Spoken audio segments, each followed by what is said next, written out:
All right, welcome one and all to the Off the Rails Sports Podcast. Let us get to it. If you could, though, hit that like and subscribe button. It means a lot. What we're going to do here is, I'm sure you've already seen, we're going to review two of the games that happened on Sunday. Maybe at the end we'll put in the third one with the Chiefs nightcap against the Giants. But we're going to label them. That way you don't have to waste time with any team you don't want to see. God, I hate podcasts where you got to get 30 minutes into it to hear what you want to hear. Let's get to it and let's rumble. The Pittsburgh Steelers played the New England Patriots. They came out victorious 21-14. Aaron Rodgers now 2-1, and he was 16-23 for a $139, 2 touchdowns, an interception. Drake May actually had a very good game. Unfortunately, New England had 5 turnovers, which was terrible. I think it's the first time they've done that since 2008. He was 28 of 37 for 268, 2 touchdowns, an interception. He actually was their leading rusher with 45 yards. Pittsburgh was just a little more disciplined. I do believe in the Mike Vrabel thing. I do think that they are the second best team in this division. And Rodgers had a touchdown with 2:16 left, 17-yard touchdown pass to seal the win. I just think when we're talking about New England, they just don't have enough talent. I mean, Drake May, I think, is the real deal. Is he a top 10 quarterback? Maybe. He might get there. I mean, it's like I saw on a podcast the other day. It's like a middle of the road. Let's take a Brock Purdy. A middle of the road quarterback, 15th guy in the league. He's the 15th best quarterback in the world. It's not like he's terrible. Everybody wants Mahomes. Everybody wants Lamar Jackson. Drake May does seem ascendant. He does seem like that guy. And that was the only guy they could pick, right? They couldn't pick Caleb. They couldn't pick Jaden Daniels. They took Drake May. It does seem like it's working out. Yeah, and I will say this with him. The cat runs too much.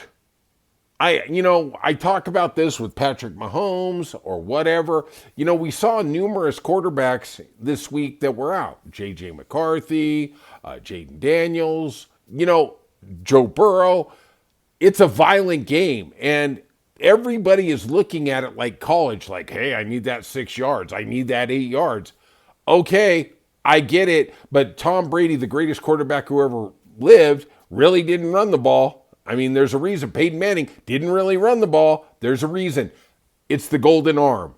That's it. I worry about what New England is doing with this kid because they are trying to get wins. Look, the NFL is not for long if you don't win. I understand that. But Mike Vrabel, man, you got something precious here. Be very, very careful with what you got. All right. I try not to bring too much gambling in, but man, if you were a gambler and you had the Philadelphia Eagles minus the spot at 3.5 or 4.5 would have went up to at game time, you literally got a Christmas gift. You ought to get out the rosary beads and say, thank you, Lord. They beat the Rams 33-26, covering the spot. But at the end of the game, as everybody knows, we'll get into the game in a second, that they were up 27-26. The Rams were lining up a 42-yard field goal to win it. Even if they miss, you're a Ram fan, you cover. Unfortunately, Jordan Davis blocks it, runs it back 61 yards. Now you get the cover. Like, oh my God. Being a gambler for 30 plus years, I've seen this stuff. And there is nothing in this world to be in a sports book where literally everybody who had Philadelphia is resigned to F the Eagles. I lost this game, blah, blah, blah, blah, blah, blah. And then literally the miracle ending. Block, scoop, score. And everybody who had the Ram ticket, literally. I had the Oakland A's when Kirk Gibson hit the home run in 88. All right? That's how bad it is. All right? Well, maybe a little longer than 30 years, right? I was young back then. But I really did think whatever it is, the Rams have the answer to Philadelphia. I thought they were the better team in this game. And kudos to Philadelphia. I am not going to disrespect them. A win is a win. That's how it is.